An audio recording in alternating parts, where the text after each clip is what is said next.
नमस्कार। मैं वसंत रावल ज्योतिष विद्या ज्ञान चैनल के अंदर आज मैं आपको बताने आया हूं कर्क लग्न वाले व्यक्तियों का उम्र के कौन से वर्ष में भाग्योदय होता है और उम्र के कौन कौन से वर्ष उनके लिए सुखकारी और लाभकारी होते हैं। हर व्यक्ति चाहता है कि उसके पास एक अच्छा सा मकान हो, हर व्यक्ति चाहता है कि उसका एक अच्छा सा जीवन साथी हो, हर व्यक्ति चाहता है कि उसके पास एक अच्छी सी गाड़ी हो, एक अच्छी सी नौकरी हो। तो उसकी ये सारी इच्छाएं उम्र के कौन से वर्षों में पूरी होगी, ये कैसे जाना जाता है? तो आइए गहनता से जानते हैं। जैसे कि आप सभी को पता है कि कर्क लग्न की कुंडली के अंदर भाग्य स्थान के अंदर मीन राशि होती है और मीन राशि का स्वामी कौन है? गुरु है। तो हमें सबसे पहले भाग्याधिपति गुरु का अध्ययन करना होता है। अगर भाग्याधिपति गुरु केंद्र में, त्रिकोण में या फिर दूसरे 11वें भाव में बलवान होकर बैठा हो या शुभ स्थिति में बैठा हो तो ऐसे व्यक्ति का भाग्योदय 18 से 20 साल की उम्र में निश्चित तौर पे हो जाता है। क्यों? क्योंकि भाग्याधिपति गुरु अगर लग्न में बैठा हो तो यहाँ पे दिग्बली भी होता है और यहाँ पे उच्चिका होकर हंस योग नामक पंच महापुरुष राजयोग भी बनाता है और ये गुरु वापस अपनी नवम दृष्टि से भाग्य स्थान को देखता है। भाग्याधिपति गुरु दूसरे, 5वें, 9वें, 10वें और 11वें भाव में बैठा हो तो उसे कारक माना गया है।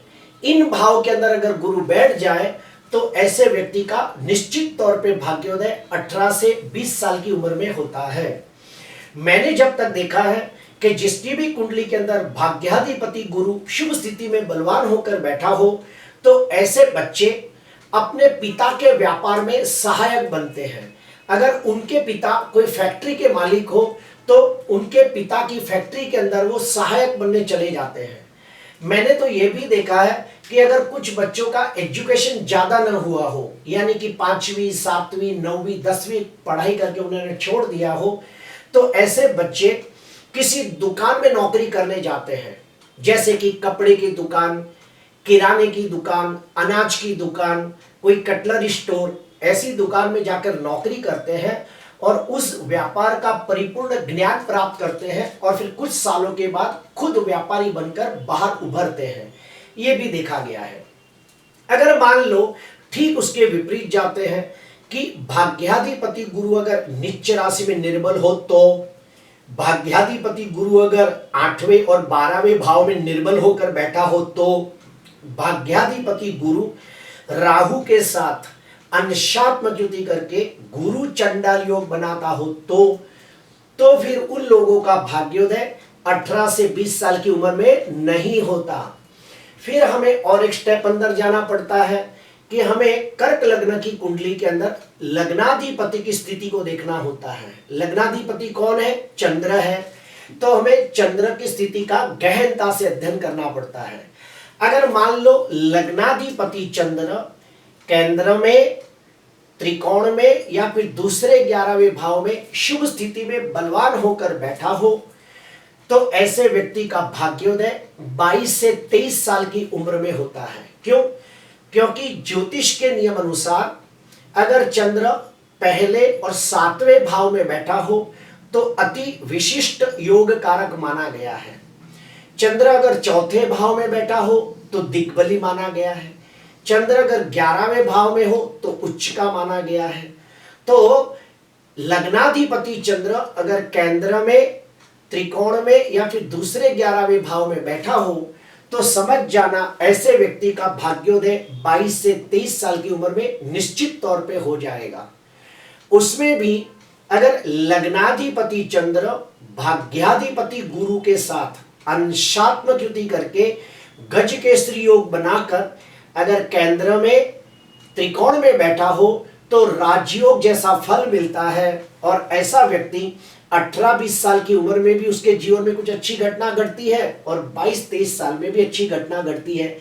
जैसे कि उसकी शादी हो जाती है, उसके घर पे बच्चे का जन्म हो जाता है, या फिर उसका अपना खुद का कोई व्यापार शुरू हो जाता है, ये सब देखा जाता है।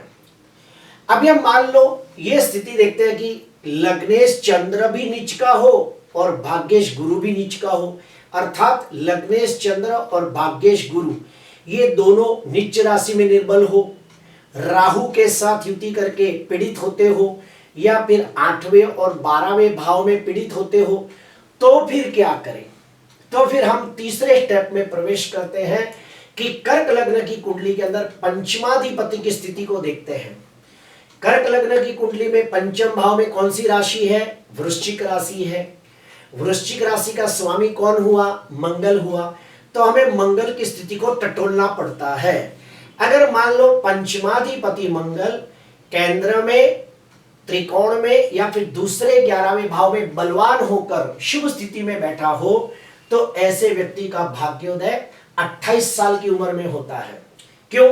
क्योंकि अगर पंचमाधिपति मंगल अगर 10वें भाव में बैठा हो तो यहाँ पे दिग्बली भी होता है, और मेष राशि में स्वगृही होकर रुचक योग नाम का पंच महापुरुष राजयोग बनाता है, तो बहुत अच्छा माना जाता है।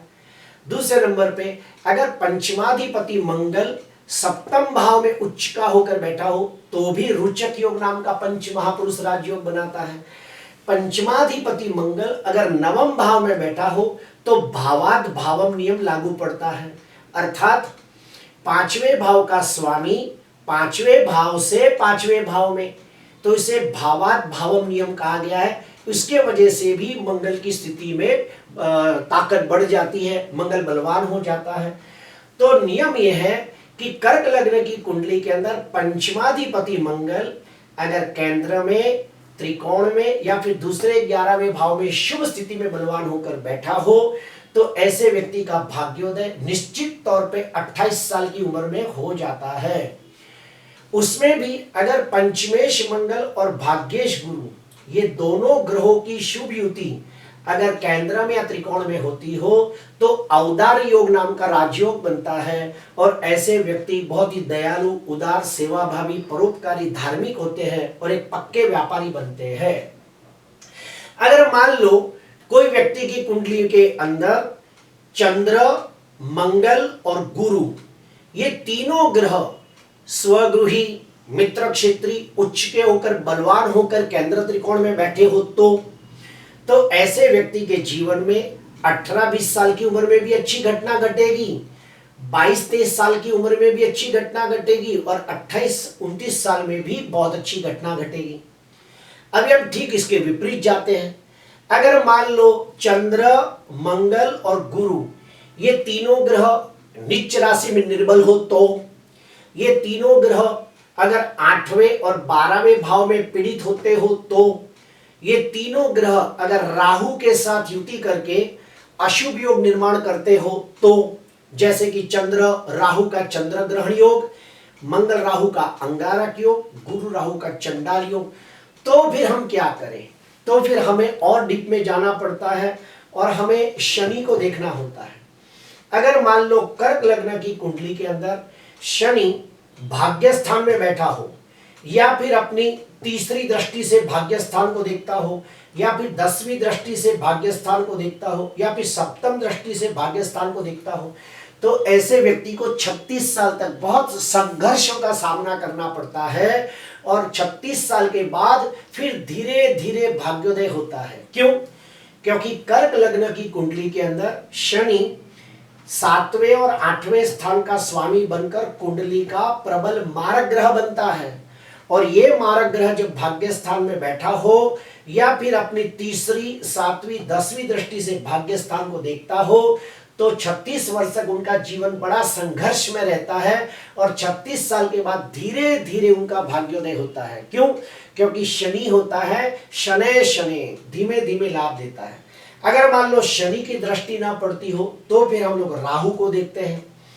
अगर कुंडली के अंदर राहु 9वें भाव में बैठा हो, या फिर राहु अपनी वक्री 5वीं या 9वीं दृष्टि से भाग्य स्थान को देखता हो या भाग्येश गुरु को देखता हो, तो फिर ऐसे व्यक्तियों को 40 साल तक जीवन के अंदर काफी संघर्षों का सामना करना पड़ता है। काफी तकलीफों का सामना करना पड़ता है और 42 साल के बाद फिर उनका भाग्योदय होता है। अगर केतु भाग्य स्थान में बैठा हो तो फिर ऐसे व्यक्तियों का भाग्योदय 45 से 48 साल की उम्र के बाद होता है। तो ये सारी चीजें होती हैं। इसके बाद और डीप में जाते हैं। अगर मान लो महादशा के हिसाब से देखना हो तो वो भी एक अच्छा तरीका है।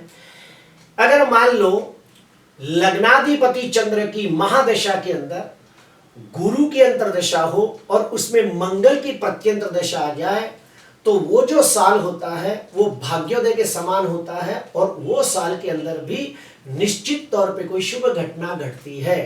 दूसरा बताता हूं, लग्नाधिपति चंद्र की महादशा में मंगल की अंतर्दशा हो और उसमें गुरु की प्रत्यंतर दशा आ जाए तो भी वो साल भाग्योदय के समान होता है और व्यक्ति के जीवन में कोई अच्छी घटना घटती है। जैसे कि विवाह ना हुआ हो तो विवाह हो जाता है, बच्चे का सुख ना हो तो बच्चा हो जाता है, नौकरी ना हो तो नौकरी मिल जाती है, अगर वो व्यक्ति को वाहन खरीदने की इच्छा हो तो वाहन का सुख मिल जाता है।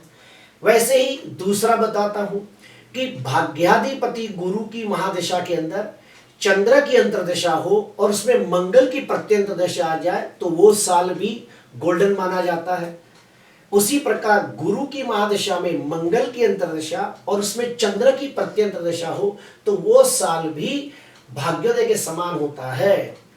तीसरा, पंचमेश मंगल की महादशा में चंद्र की अंतर्दशा और उसमें गुरु की प्रत्यंतर दशा आ जाए तो वो जो 4-5 महीने का समय आता है वो भी बहुत ही अच्छा होता है और उसके अंदर कोई बड़ी शुभ घटना घटती है, ये भी देखा गया है। वैसे ही चंद्र की महादशा में गुरु की अंतर्दशा और उसमें चंद्र की महादशा में गुरु की अंतर्दशा और मंगल की प्रत्यंतर दशा हो तो वो भी बहुत अच्छा समय माना गया है। अगर मान लो कर्क लग्न वाले व्यक्तियों की कुंडली में तीनों तीन कुंडली के योग कारक ग्रह अर्थात 3 त्रिकोण के स्वामी अगर नीच राशि में निर्बल हो या फिर 8वें 12वें भाव में पीड़ित हो या फिर राहु से द्रष्ट हो तो ऐसे लोगों को क्या उपाय करना चाहिए ताकि उनके भाग्योदय में मदद हो। तो सुनिए, सबसे पहला उपाय, ऐसे लोगों को हर साल एक बार किसी विद्वान कर्मकांडी ब्राह्मण के हाथों से नवग्रह शांति पूजा करनी चाहिए। उसके बाद कर्क लग्न के मारक ग्रह कौन है? तो मारक है 2, एक बुध जो 3रे और 12वें स्थान का स्वामी है बुध, और शनि 7वें और 8वें स्थान का मालिक है। तो कर्क लग्न की कुंडली के अंदर बुध और शनि ये दोनों कुंडली के प्रबल मारक है तो उसका दान पुण्य करना चाहिए। और कर्क लग्न की कुंडली के अंदर मान लो चंद्र मंगल गुरु अगर ये नीच के ना हो और केंद्र त्रिकोण में बैठे हो तो इन ग्रहों के रत्न भी आप पहन सकते हो। प्रिय दर्शकों, भाग्योदय को जानने के लिए 2 तरीके हैं। एक कि कुंडली के अंदर जो योग कारक ग्रह है यानी कि लग्नाधिपति, पंचमाधिपति, भाग्याधिपति, अगर ये ग्रह बलवान होकर बैठे हो तो उस ग्रहों की एक उम्र होती है, वो उम्र के अंदर निश्चित तौर पे उनके जीवन में कुछ अच्छी घटना घटती है। जैसे कि एग्जाम्पल के तौर पे गुरु शुभ स्थिति में हो और कारक हो तो 18-20 साल में कोई शुभ घटना घटती है। चंद्र कुंडली का कारक ग्रह हो और शुभ स्थिति में बलवान हो तो 22-23 साल में उनके जीवन में कोई अच्छी घटना घटती है। अगर मंगल कुंडली का कारक ग्रह हो और वो शुभ स्थिति में हो तो निश्चित तौर पर 28 साल में कोई अच्छी घटना घटती है।